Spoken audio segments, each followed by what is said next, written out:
Hi everyone, comic book reviewer here. This time reviewing on the first story of Shazam, issue number 10. Now, as you know, I have previously reviewed this issue before, so I am covering the first story from issue 10, known as Invasion of the Salad Men. And yeah, the story has Captain Marvel dealing with, obviously, alien invaders based on fruits and vegetables. And the story mainly gives you the introduction to what Captain Marvel is going to face. And the story starts off with Billy Batson and his girlfriend seeing a falling star. Turns out to be an alien ship. And we see how, the aliens on the ship are meant to be based on fruits and vegetables, saying, "Did everyone get out all right?" "Yes, but I think I sprayed my greens." "Never mind that. We've got to find repair parts.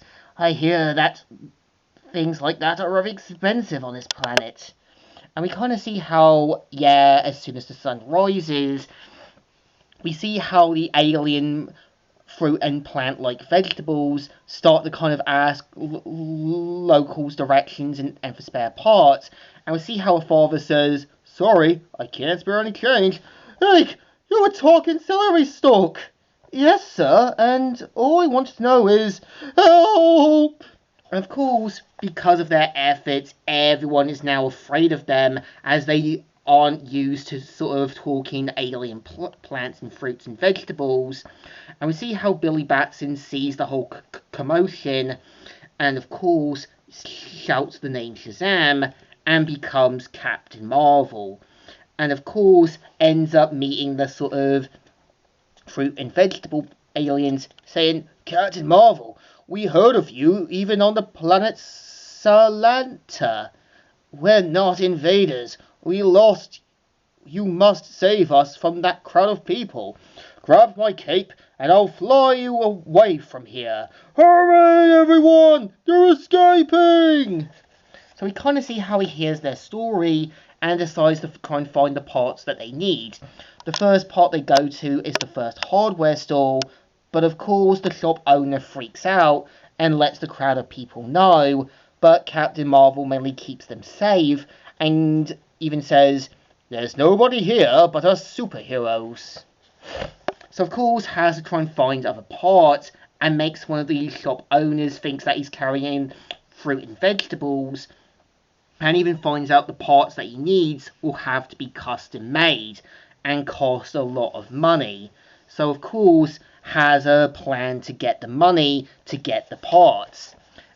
And obviously from this obvious display, it's supposed to be a movie, making the people think that this was all a publicity stunt, and everyone happy and relieved that it was all a misunderstanding to them. And after sending the alien fruit and vegetables back to their ship and hoping to meet them again someday, we see how they say their goodbyes, and Billy Batson saying, "Oh, why did I wish on the falling star? I wish I could be a movie star for a day, and I was Captain Marvel." And this is the story.